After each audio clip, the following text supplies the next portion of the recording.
Hello, everybody. Thank you so much for making it to DevFaction's very first meetup. We're really excited to have you here tonight. And what we do here at DevFaction is we learn, mingle, and create. We cover a whole bunch of topics, including JavaScript, prototypes, Node.js, AI, machine learning. We also define problems, solve problems, and we do so much more. Let me dive right into it. So tonight, a very special guest, we have Dan Grollman coming in from Sphero. And he is actually the brain architect behind the little Sphero robot that we've all been buying for our little ones. So we are really excited to have him here tonight. I think you're really going to enjoy his presentation. He is doing the lecture. Every night we have a lecture and a tutorial. Tonight's tutorial is Eddie Vedderdrake.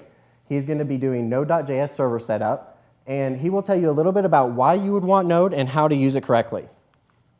He's also one of our co-founders and CodeCraft alumni, so very special guy. On our website, you can find the things that we do, which is lectures and tutorials, very easily by just going to /lectures or /tutorials. You can also find those in our navigation menu. So if you just want to navigate to our homepage, you can find them there. We wouldn't have been able to pull this off without our sponsors, and we're going to highlight them a little bit more during intermission before we get to the lecture. But I'll just go through them real quickly. CodeCraft sponsors us, the space and the pizza. Boulder Beer, the brew you guys are all enjoying here this evening. And Boulder Digital Arts supplies us the cameras, the audio, and all kinds of other things that we use to make this a fantastic evening.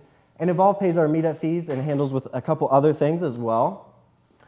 Our team, which we also couldn't do this without them, is myself, Eric on the left there, Eddie, Hank, Nate, Brendan, and James, Kate and Adam, all very special people and help us out tremendously. Hank's laughing at me right now. So please join us next month on the 26th, which is a Thursday, for our next meetup.com. DevFaction, I don't know why I said that, but Boulder here. So you can go directly to our meetup page, or you can find us on our website, which is here, devfaction.com, and you can literally just click on our calendar link to find out more about us. Right now, I need everybody to get dialed into the Wi-Fi in the building. And this is sponsored by CodeCraft and BDA. So if you guys could, go ahead and find this on your network there. And it's Learn in Boulder, capital L, capital I, and capital B. Most people mess up the I, so hopefully you guys are all getting dialed in right now. Does anybody need help getting dialed into the Wi-Fi? No? Okay, we're all good. The DevFaction tutorial is now starting. So let's go ahead and give it up for Eddie Vedderdrake.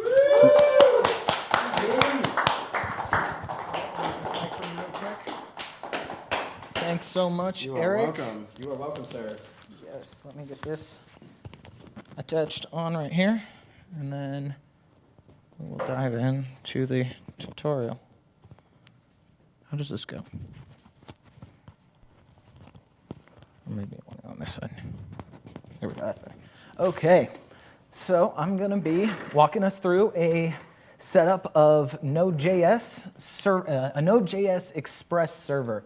That is going to, I learned about Node Express and most of the mean stack at CodeCraft, which is hosted here. And so I'm going to go ahead and give us a presentation on how to set up a basic bare bones server. Our end result is just going to be hosted online here. It's just going to be a hello world page. Nothing too interesting, but the knowledge of how to build the server is what we're getting at today. So let me clear out what I had from before. Okay, to start off, what we need to understand a little bit about Node.js. Most of us are used to seeing JavaScript on the web browser. Whenever we click a button or an alert pops up that says, "Oh, your checkout has been completed successfully." That's JavaScript on the browser. We're going to be doing some JavaScript on the back end for a server. So what we're going to need to do is go to nodejs.org, not .com, and download the most recent release, the long-term release. Go ahead and keep that file and run the program, and then select all the defaults going through of the install. Agree to the terms, which everybody's read, I'm sure, right? install, and then enter your password. And it'll go ahead and install.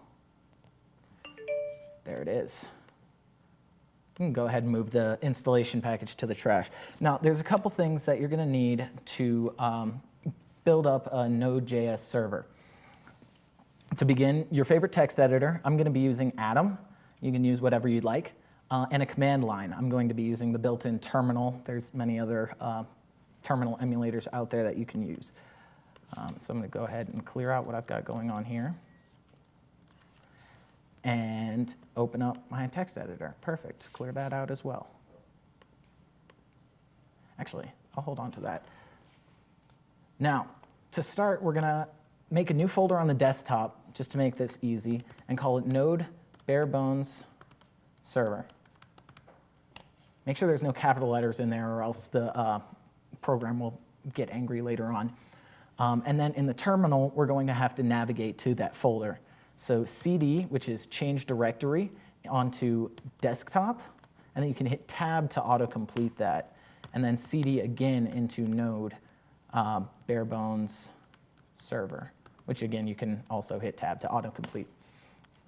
Now, there's nothing in this folder at this point, and I'll open that up to show you what's going on. But we're going to go ahead and create two files. And the command to create an empty file is touch.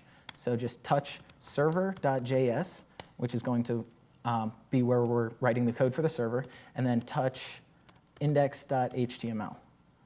And that's going to be the page that we're hosting. Now we're going to do a command that's npm init. And that will initialize this, this program, this project. All right, give it a second. OK, and it's going to give us some information and then run us through a little bit of setup. So select all the defaults on that. And then it'll ask, is this OK? Say yes.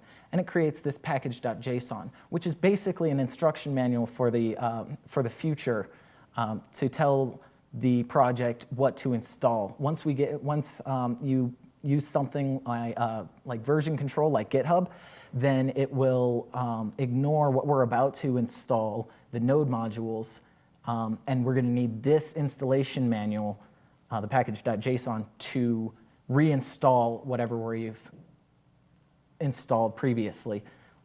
So we're going to go ahead and install Express, which is used for server setup. So npm install -- save, and that tells it to put it in the package.json so we know to install it later, Express. And that'll run through a little bit of an installation. And there's the node modules, which in it, and we don't have to do anything in here, but just to see the Express package is in there. Now we're going to go ahead and open up the index.html in our text editor. And I've already got it typed up here, so I'll give you a moment to copy that out. You can also go to the tutorial that's already set up on our page and copy and paste it out of there. So I'll just give that a minute to let y'all copy it down. OK. So next we're going to OK. Anybody else? Everybody finished up? OK, cool. OK, everybody's set up now. And then we're going to open up the server.js in our text editor, and we're going to code that out now.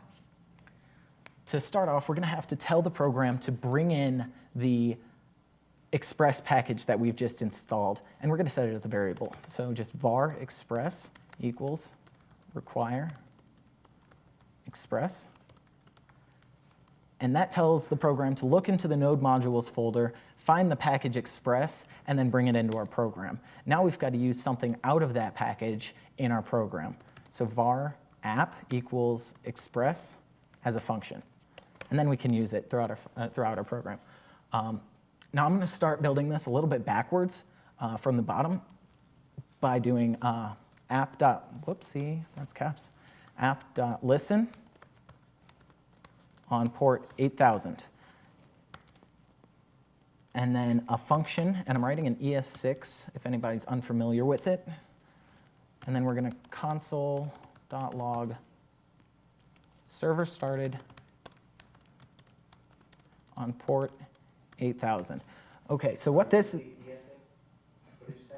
ES6. Oh, ES6 is ECMAScript 2016. It's just the newest version of JavaScript that is now in production, I believe, but it's still not widely used. And okay, so what these lines do is tells our server to listen on port 8000, and when that happens, we're going to just log to the console, server started on port 8000, and we'll see that in a moment. Now, when it gets a request for port 8000, it has to know something to do with that. So app.get /, which is the root location of this port. When we get a request to the root, we're going to call a function with two parameters, rec, which is request, and res, which is response. And that's a function.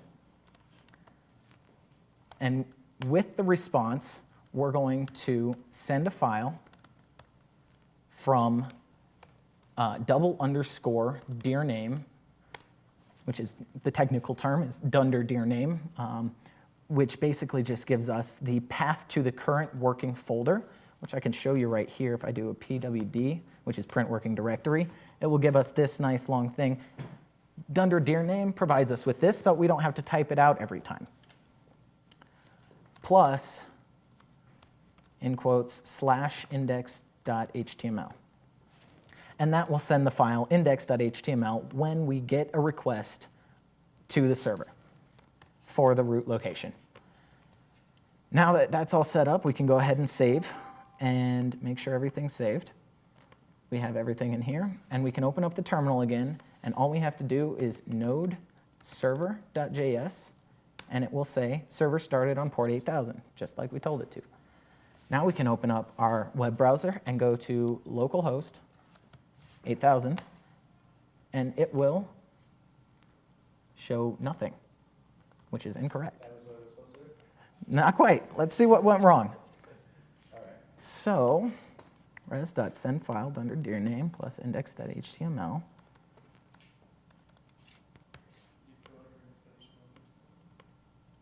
I did. Oh, you know what? It's probably, Is that saved? Oh, yes, it is. Okay. There it is. Now it's saved. Hooray. So yes, this tutorial is online on devfaction.com/tutorial, and there's plenty of other packages and such that are useful to use with Node. One in particular that I'd like to bring up is NodeMon, N-O-D-E-M-O-N. And that is a node monitor. It's for use in development for debugging and stuff. It's extremely helpful, and I use it all the time. Yeah, so with that, I will let Eric take back over for now. Thank you. Very nice. Beautiful. Oh shit, did I close out of that? Good job.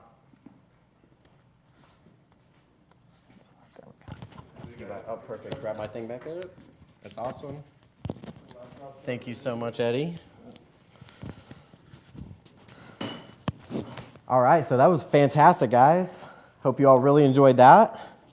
Eddie Vedderdrake on Node.js. And I'm going to skip forward just a tiny bit to this spot. So Codecraft, as I told you guys, they donate our space and our pizza. And they have career-transforming boot camps in technology. Right now, full stack and UX development, full stack development and UX design. And Boulder Beer donates the beer that we have. And believe it or not, this is Codecraft's first craft brewery since 1979. So really neat that they're sponsoring us. Boulder Digital Arts, sister company to Codecraft, is donating the cameras and the tech. And they have workshops, classes, production studio, and other resources that they teach and do. And Involved is a top website design company in Colorado. They do all their work for $99 a month, which is really cool. We're glad to have them sponsor us. And that's pretty much sums up the sponsors. We're going to go ahead and move on to the lecture. with Dan Grollman. Let's give it up for Dan.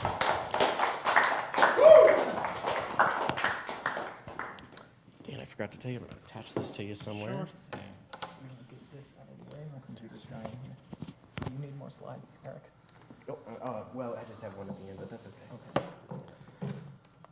I'll let you do that, Dan.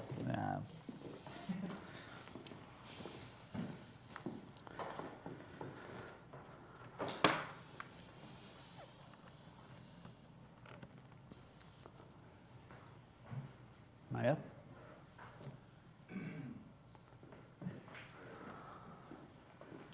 Sweet. Am I mic'd properly? Can you hear my mic? Can you hear Dan on the microphone? Hello, hello. I'm talking on a mic. Oh, could you turn it up for the space? I can't see. It might be hard with the sweater. Yeah, let's try the other shirt.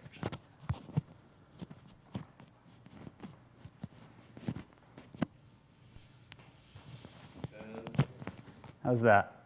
That better? That's good. All right. Yeah, how's that sound?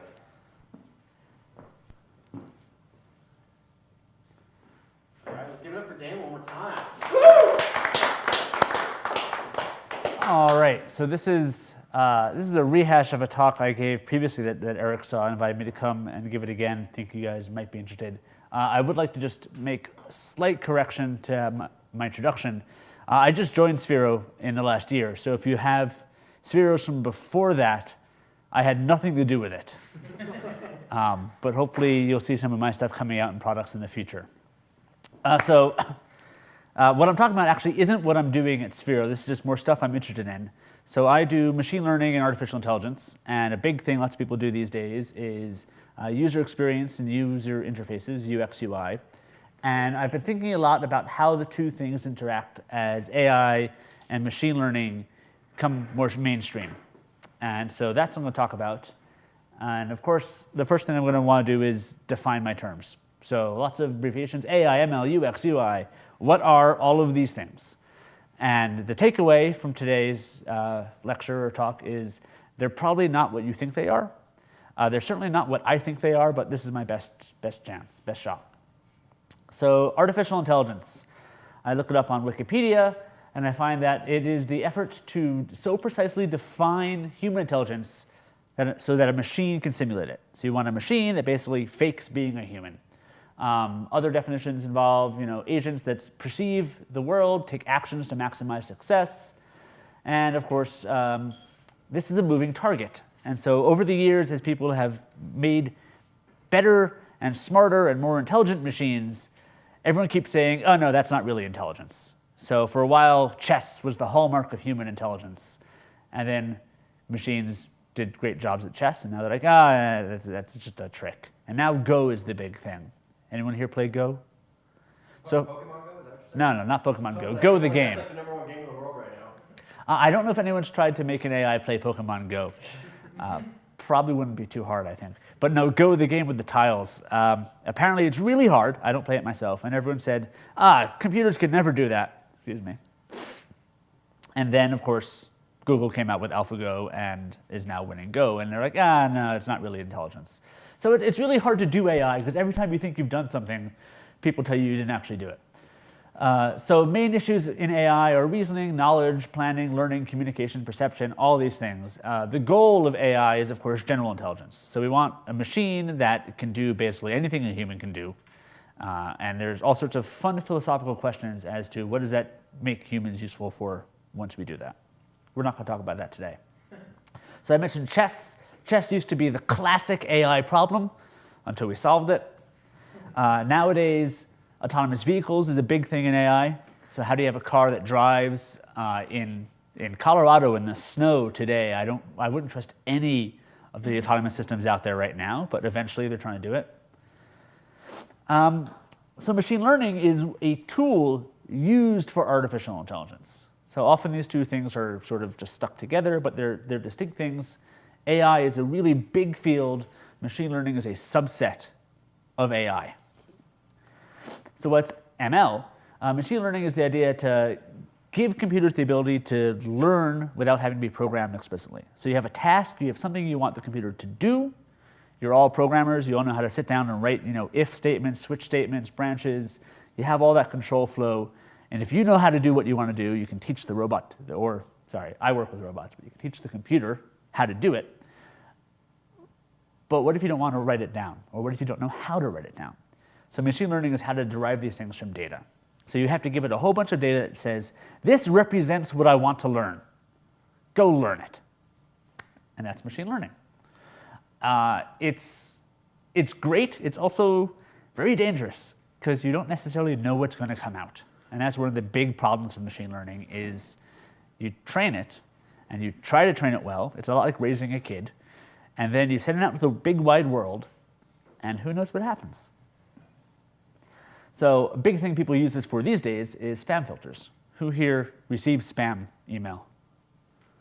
Who here has a separate spam folder that somehow magically all your spam mail ends up in?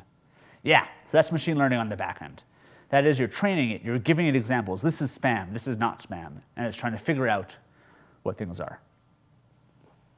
So these things I know a lot about. These things I don't. So I looked up user experience, and I got this great picture of a horse. And it tells me, the internet tells me that user experience is the entire experience about a product, which I found really interesting is not just the use of the product, but also the anticipated use.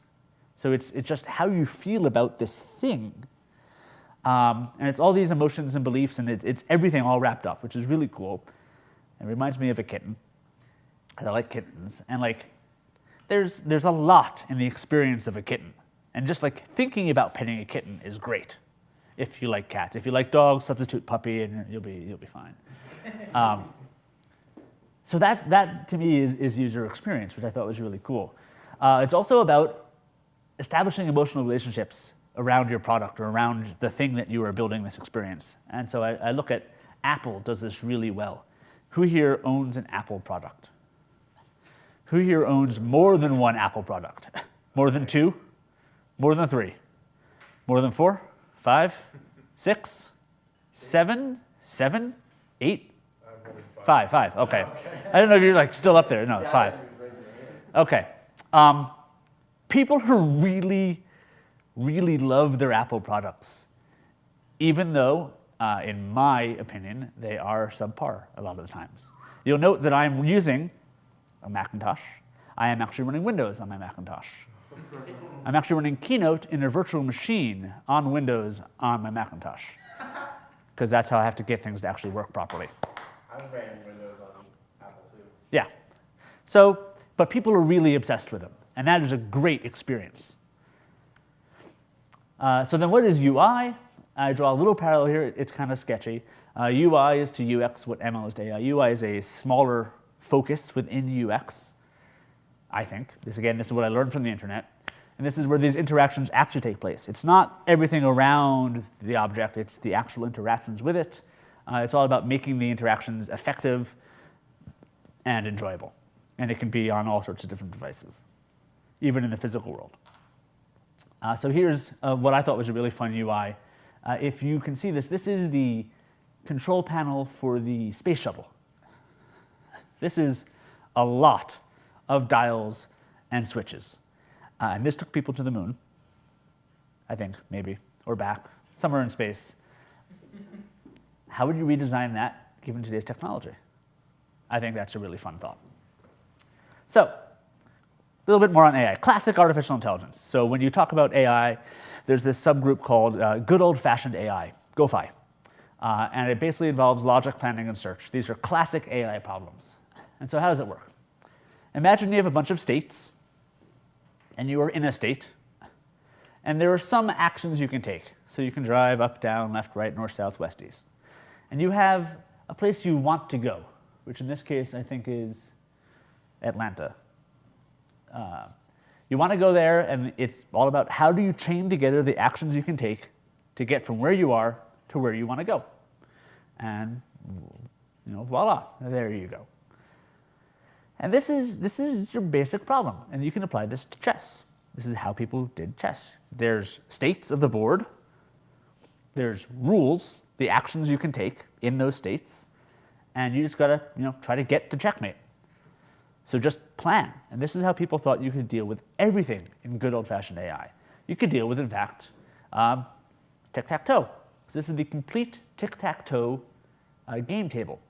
This tells you from every move, all the options you can do, and how to get to where you want to go. So they thought, and for chess, this is really hard, but if you could build this giant table, find the one that says I win, and then just follow the tree down to I win.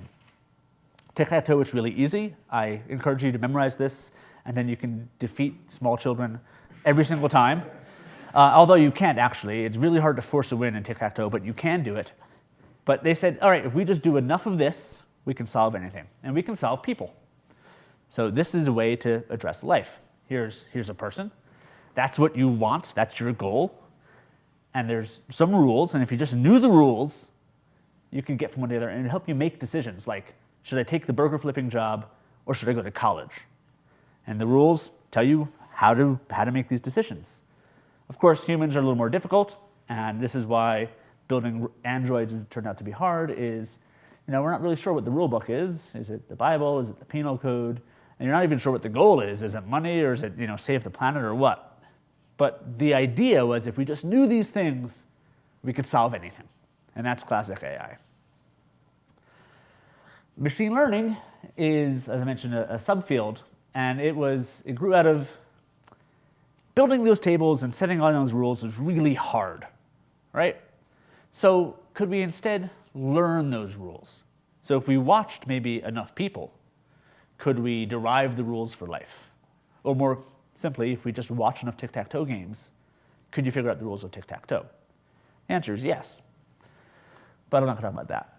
So there's two main groups or classes of machine learning approaches. One is classification. So here is a woman classifying things. There's categories: plants, mammals, insects, birds. She's got a rabbit, and she's got to figure out which box this rabbit goes in. Who knows? Mammal, yeah, rabbits, good. Just making sure you're awake here. Rabbits go into mammals. So that is categorization. There's a discrete set of categories. Every object goes into a category. This is regression. We're trying to find a real valued answer to a query. Anyone play with HowOld.net? Came out a couple years ago. It was Microsoft. You sent a picture of yourself up and it tried to guess how old you were. So there's features they extract from your face. Eyes, color, how many lines you have on your face, if you're smiling or not. And then they try to regress to get an actual numerical answer. It's not, are you old or young, but you are 35, you are 43. Specific absolute numbers. So here's a little toy example. You can train these systems in a number of different ways. One is called supervised learning, where you give examples. So here I've given you an example of a categorization. This is how I like to categorize my fruit. So when I query you, where do I put this peach? You can probably tell me. In the box with the other peaches. Yeah, this is my training example is peaches have gone over here. And so when you see a new peach, you put it there. This is supervised learning. An alternate is unsupervised learning, where I just say, here's some fruit and vegetables. Categorize them, please. How would you categorize them? Color. You jumped ahead a slide because you've seen this talk before. One is you could go back to the way I just showed you. Sort it by carrots with carrots, oranges with oranges, beets with beets, etc. Sort it by type of thing. Another option is, color. So when you have unsupervised learning, you're never quite sure what you're going to get out. Because the system might say, like, well, this makes sense. These things are more similar. I'm going to put the carrots with the peaches, even though if you ask someone, do you want a peach, and then you give them a carrot, they'd be really disappointed. So that's supervised versus unsupervised. And they have pluses and minuses. But let's see how these things play out in the field. People familiar with Siri? Yeah. Siri is possibly the most popular application of artificial intelligence these days. Who's spent any amount of time talking to Siri? Okay. You have nice conversations? No, there's some error with my phone where she just automatically starts talking sometimes. Okay. maybe sentience has arisen. So Siri is an example of a dialogue system. So basically, it's an expert system where they have questions, and then there's just maps to answers. This is like that table we saw for tic-tac-toe. This is a tree for conversations. You ask a question, you get a response, you choose the right answer based off this response, and you keep going. And then, of course, they try to make it a little bit more fun by throwing in fun things you can ask. And these are just humans have written down, this is a thing that you should have a response for, such as, where can I hide a body? Call me an ambulance. Did you fart? Because that's the thing people ask their phone. Are you going to kill me? I want to rob a bank. Which is better, pirates or ninjas? Things like that. People thought this would be fun for Siri to be able to answer, and so they just put it into this tree. So it's not machine learning, because it's not really mining this from the data, at least this part isn't. This is just AI. This is just, here's a decision tree, use it. You can see some machine learning also in use in this sort of AI. This is similar to an autocorrect system. So this is mining data, trying to predict what's going to come next. So when you've seen what is a toad and where is the road, you can start to learn what words follow other words. And so if I start, what is, what's going to come after that? A, yeah, A comes next because it's most likely from what is a toad. But it also could be the, because maybe I'm saying what is the road. So you start to learn these things as you see more and more data. This, of course, can lead to hilarious failures. Because again, you're only as good as the data that comes in. So autocorrect, if you've ever used it, you'll know that very often it's not so much autocorrect as auto-guess at what you might be trying to say and be wrong some of the time. But these are really, really useful, and they're out in the field and they're used every day.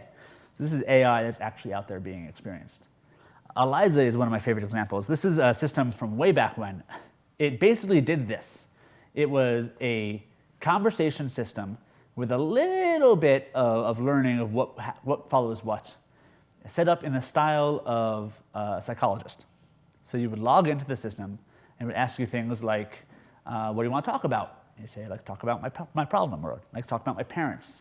And it would pick up on parents and be like, okay, tell me about your parents. And it would just ask these leading questions. Not really that intelligent. People got obsessed with Eliza. People told Eliza things they didn't tell their partners. How long ago was this? This is in the 70s. You can find some clones online now to play with because it's a fascinating study. And just for those of you watching, if it's not the 70s, I'm sorry. It just seems to be what I think it is. People got so attached to it and so engaged, even though it just was really not that clever. And so a little bit of AI, a little bit of ML used properly can come up with really engaging products. So a little bit more on ML in the field. Anyone use any of these products? Amazon, Pandora, or Netflix Max? I've actually never met anyone who's used Netflix Max. I was saying, what is Netflix Max? Yeah, I don't know if they've actually continued doing it. It's supposed to suggest movies for you. These are recommender systems. So machine learning has gotten really popular as recommender system.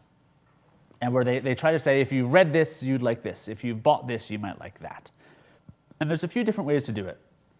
One of my favorites is actually the one that's behind Pandora. So say you have a song. This is We Are Never Ever Getting Back Together with Taylor Swift. And what they do is they extract features. So the Music Genome product has categorized these 300 different features of songs. Is it melodic? Is it harsh? Is it fast? Is it slow? Is it a woman singer? Is it a male singer? Is it a band? All these things. These are all features. They're not all binary. And so Taylor Swift maps to a certain feature set, and then they say, rate it. And so you rate this song. Pop quiz. Is this a categorization or a regression problem? What's a Categorization. And you said, what is a regression problem? Regression is when you try to get a real valued number out the other side and not just a bucket. So it's not the bucket of mammals and insects, but the actual number of your age. So the answer is, That was my guess. could be either, actually. So you could say these are 5 buckets, 1, 2, 3, 4, 5 stars. But if you want to allow for like half stars and quarter stars, then it's a regression problem. So you can address the same problem either way, which is true about most of the problems. So anyway, here's your song, and you liked it, and then it comes off in the new song. This is Party Hard by Andrew WK, which has a different feature set, so they extract different features and then try to predict, given that I liked We Are Never Ever Getting Back Together, how will I feel about Party Hard? And the answer is I probably don't like it if I like the other one. Or maybe I do. And then when I respond and say, no, actually, I love that song, that's another data point that they then have to learn from. So recommender systems are everywhere. It's hard to even walk into a store without having them say, oh, we think you might like this thing as well. So this is really popular use of machine learning. When you don't have individual data, sometimes they fall back on categories. So they'll learn a whole system, not just for you, but for all women and all men. And then when they don't know anything about you, they say, well, you're male, so you might like what men like, and therefore they recommend Taylor Swift. I don't know. And then they can even do it geographically. So a lot of things are doing automatic localization by saying what's popular in Colorado these days versus what's popular in Maine. And so you'll learn if you go hang up on Amazon, it's not just what did you buy, but what did people near you buy. Because if everyone here suddenly starts buying snowshoes, hey, maybe it's winter and anyone else might like snowshoes as well. So these basic AI and machine learning techniques, which are not really cutting edge, this is stuff we've known about, just been refined over the years, have had some great successes. Anyone use Facebook? You know, when you take a picture, upload it, now it just boxes people and suggests who it might be. Kind of terrifying, but kind of awesome. Face recognition has been a fantastic success. And the way this works, again, extract features from a face and figure out who it matches. This is a categorization problem. Everyone is their own bucket. These are all pictures of Dan. These are all pictures of Eric. What is this picture of? Is it Eric or Dan? Done. And if you have enough pictures, it works really well. Basically, it's good as fingerprinting. So that's technology for you. Anyone recognize this? Yes. So deep learning has become really popular of late, and Google has been throwing it at everything. We're not going to go into deep learning. I have strong feelings about deep learning, but it is right now making sort of a comeback. So this is deep learning trying to find in a picture where the dog faces are, basically, and then enhancing the dog faces that it finds to make them more like dog faces. So there is a dog. Everyone see the actual dog? Yeah. And then lots of things that could be dogs but aren't. And this is caught on, and there are now a bajillion different startups all trying to leverage deep learning to do something. If you're looking to do a startup and you're looking to do deep learning, I would suggest you see how many of these guys have succeeded and then reconsider. Because there have been lots of failures. This was a deep learning failure. This is Google's image classification system. Anyone spot the failure? Gorillas. Yeah. This caused them a bit of a problem. So, yeah, it tended to tag people with darker skin as gorillas, which people unsurprisingly found quite offensive. And so, because they were using a learning system that it was hard to interrogate and figure out why it was making these decisions, they ended up just deleting the gorillas class entirely so that nothing could be categorized as gorillas. Because that's how they fixed it. That's a big failure. Anyone play with Tay when she was out? This is a little more appropriate back when I gave this talk the first time because she had just been taken down. This is actually the, I should caveat this is the least offensive thing I found of her saying. So Tay was a chatbot that Microsoft developed that was supposed to learn from interactions. So it would ask you things, you would ask it things, and if it didn't know the answer, it would basically ask other humans, and then, like we learned with the autocorrect, it would start to see what things followed other things. So if you asked me, do you like to ski? and I said yes, if Tay asked me, do I like to ski, and I said yes, then if someone else asked Tay, do you like to ski, she might say yes. So you start to learn what follows what.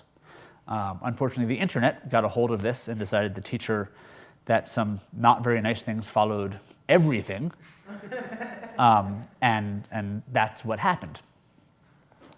Which comes to sort of the main problem with machine learning. And I've alluded to it several times. Machine learning is only as good as your data. We have a phrase for it, GIGO, garbage in, garbage out. You may have heard that back in your old computer science classes. You can only be as good as what you train. And so if you have biases in your data, they're going to come out in what the system does. And so if you, this is not necessarily what happened to Google, but if you train only on people with light skin, that's all you're able to recognize. The same thing like with user experience testing. If you only test with 35-year-old males in tech, you're not going to really know how 12-year-old girls feel about your product, or 80-year-old people retired in Afghanistan. Like this is, you gotta get good data. Second problem is feature selection aliasing, is that you can only learn on the features that you use. And so if, trivial example, if I'm trying to learn the difference between cats and dogs, but all I ever look at is, actually the nose might work, but I only look at small features that don't actually distinguish between them, like size. Everything under this size is a cat, everything under this size is a dog. You're going to miss small dogs because the feature isn't distinguishing enough. So you've got to watch out for these things. Which leads to a whole bunch of questions I have. These are questions I don't work on, but I wish someone would give me the answers to. So I think everyone should just assume that your AI and your machine learning is going to do the wrong thing eventually. Either it's going to learn something wrong, or it's going to just go down the wrong path because you forgot to do an if loop someplace. So you have to design that failure in. So what should Tay have done when she started learning all these bad things? I don't know, but that should have been considered, right? How does this thing fail? It turned out they just pulled the plug, and all she said was, I'm going to sleep, and then just stopped responding to responses at all, I think. How do you design adaptive systems? So if you're going to do an experience around interacting with an AI or an ML, it's going to change over time.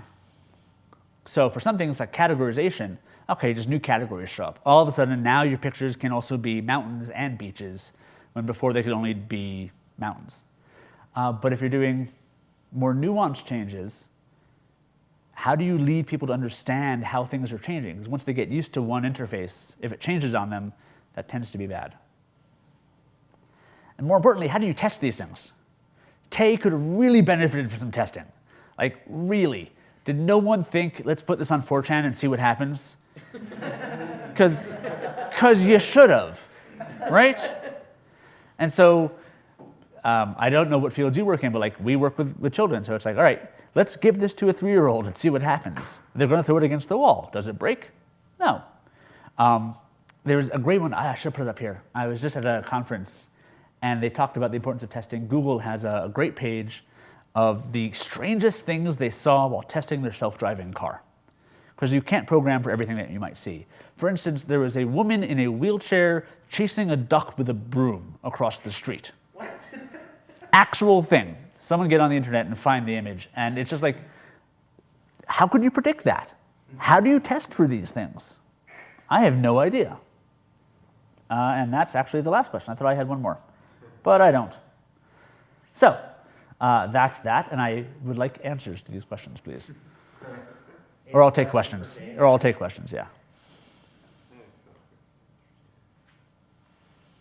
Question?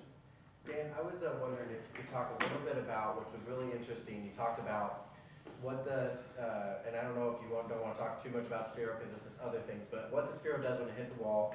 Oh, yeah. How it says out. Oh, yeah, I mentioned that last time. Something else, and the baby that you talked Remember that baby. Created, and what to do if you shake it, and not to train people to do bad behaviors. Yeah. So there's all sorts of fun ethical and philosophical questions that come up when you start talking about engagement with artificial things and contingent responses. So I think the story I told was about Hasbro's My Real Baby. Yes. which was, anyone remember this? You might all be too young. It's a baby. It was a robot. So, little backstory. My research is in human-robot interaction, particularly about how to adapt robots to humans and have humans adapt to robots, and so apply machine learning to that interface, which is really fun. But how people react to robots is fascinating, and there's all sorts of ethical concerns. So the baby was supposed to be like a real baby. So it cried, you had to pet it, you had to burp it, you had to feed it. And one of the questions they had was, what should happen when you shake the baby? So who knows what happens when you shake a real baby? Brain damage. Yeah, who's heard the phrase, never, never, never shake a baby? Yeah, because you're never, never, never supposed to shake a baby. So they scream, and bad things happen. And so the question was, should this toy do that? And one side says realism, like, yeah, you want people to, this should be a real experience. And the other hand is, no, because people know that it's not a real baby. And they know that if they do this, they're going to get a response. And people like responses. It's like playing slot machines. You know, you like the lighting flash, you like the sounds. And so you might shake it just to get the response, since you're not actually going to kill it. But then you're going to put it down and pick up a real baby. And you're used to this baby-shaped thing. And what do you do when you have a baby-shaped thing? Well, you shake it to get that sound.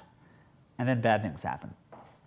So there's a really fun ethical quandary about transference of how people react to robots, or I'm going to broaden it and say any sort of artificial entity. This could be purely software. And does that transfer to how they play with other people? This is very reminiscent of the violence in video games debate, which, yeah. My question, real quick, is that true then? Is that transference really happening? No one knows. Okay. The research is on both sides. People have pointed to video games, be like, yeah, we have the most violent video games ever. Grand Theft Auto, what are we up to, like 5, 7, 8? I don't know. Some large number, greater than 1. It's been out for a while, and it doesn't really seem to correlate to increased violence. On the other hand, you have other effects where, yeah, you see it. So you see things in autism therapy, where people will play with robots or do things in the classroom, and then they're always looking for transference outside the classroom. And you see it sometimes, not all the time. And so no one's really sure when transference occurs and when it doesn't. And we don't know how to design for that. So if you're building a system that could have these effects, what are the responsibilities of you as the developer on the greater society? That's the thing I play with, or I struggle with all the time is, so the one you mentioned is Sphero. Sphero rolls around, and if Sphero smashes into the wall, it says, ow. Is this a good thing or a bad thing? Good thing. On the one hand, yeah, people, it's great, it's fun, the robot says ow, it's kind of cool. On the other hand, things saying ow, should that be cool? Because now, It doesn't really hurt the robot. right, but now I know if I walk over and punch this guy, he's going to say ow, and ow is fun. I don't know. It hasn't actually, I mean, it's a robot ball, for goodness sake. It's like no one really expects that to transfer to me hitting people. But it's the start of now we make it more lifelike. We make it more interesting and more animate. And then eventually you have robots. Anyone here watch Westworld? Yeah, I'm told I have to watch it. Yes. But apparently this is a common theme. They have artificially intelligent robots that people can do whatever they want to, which goes probably exactly where you expect it to go to, knowing people and having learned from Tay. So, yeah, is that a good thing or a bad thing? Imagine these ethical quandaries are heightened with children, especially Oh, absolutely. vulnerable groups. Yeah, when you're everything is turned up to 11 with children because they are so malleable and formable. So adults, we sort of expect you to have your own agency and like, come on, you should know better by now because you're in your 30s. Kids don't know. Kids learn, and they learn from everything. And so if you say it's totally fine to punch this thing that looks like a cat because it's a toy cat, if they can't distinguish, and if you get more and more lifelike, they might have trouble distinguishing between robot cats and real cats, and they punch a real cat, and you don't really want them doing that. So a lot of these things I think about a lot. They ended up not having it make a sound. So if you shake the baby, nothing happens. And that's because it's uninteresting. So the kids will shake the baby and be like, this is boring. And just never do it again. Even though it's not real. Seems like a good way to go, considering all the other questions. Yeah, but it's the trade-off between realism and these ethical considerations. Right. And that's a really, as you have systems that adapt and learn from their interactions, you get more and more of that. The big thing in self-driving cars these days is the trolley problem. Everyone familiar with this? You're in a self-driving car, reading your book, hanging out, driving towards a school bus full of children that's parked perpendicular to the road. Your car has a decision. Hit the school bus and kill the kids, or jump off the cliff and kill you. Which does it do? What is the right answer? What? I mean, it's probably going to save the driver over anybody else. Well, that's a great question. So, classic utilitarianism says kill the driver and save the kids because there's more of them. But then who's going to buy a car that's going to kill them? Right?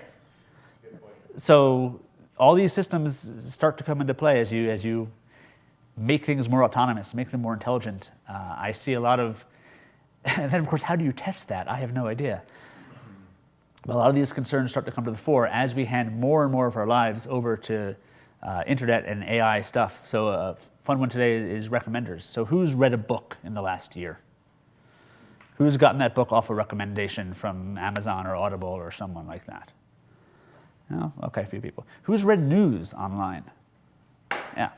So you all know about the news bubble thing that happens, where you read a news story and then they recommend other news stories that tend to agree with that, and you start going down this rabbit hole, but everything sort of reinforces its own idea, and you never look over there, and you never see the other stuff. And then, the election happens. You're like, what?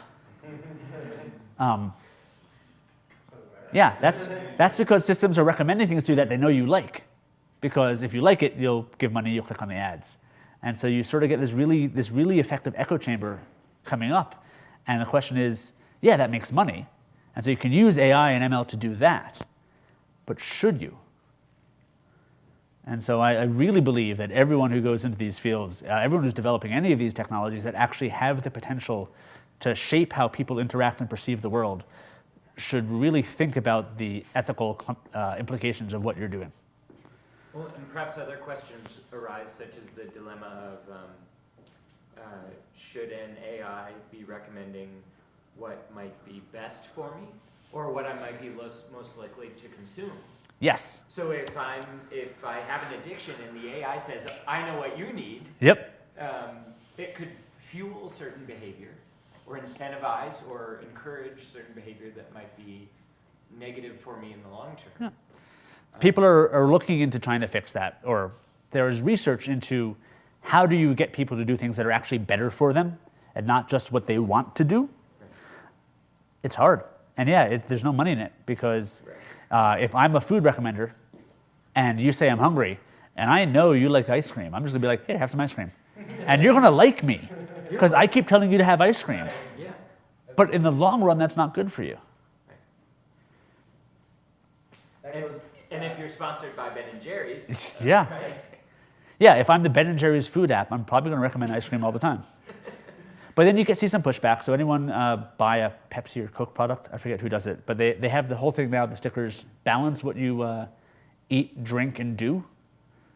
And that was because regulations came down that they're like, you're encouraging kids to drink too much sugary soda. You got to take steps. And so they've been great as a company, and they've stepped up and they've started to educate people about, if you've been out playing sports, reward yourself with a Coke or Pepsi. I forget who it is. And so they're trying to pair those things so you make better choices. But it's tough. Yeah, addiction bots are an interesting way to go. Anything else? Or I'm happy to talk about this stuff all night, but you can hit me up. Questions that you got, anybody? Nah, there's a guy with a camera. He doesn't have any questions. That was fantastic. Thank you so Cool. much. We'll give it up to Dan. That was awesome. Thank you so much, sir. No problem. Appreciate it. Glad to do it. That was fantastic. Let me grab this from you really Oh, yeah. quick. I'm going to say good night. That's mainly for our camera. All right. Well, thank you, everybody that has attended this very first DevFaction meeting. Again, we're meeting on the January 26th of 2017. So please come for that, and we're just going to enjoy the rest of the night with beer and pizza. So let's give it up for Eddie and Dan one more time. Thanks, guys. Give it up for Eric. Or Eric, I guess.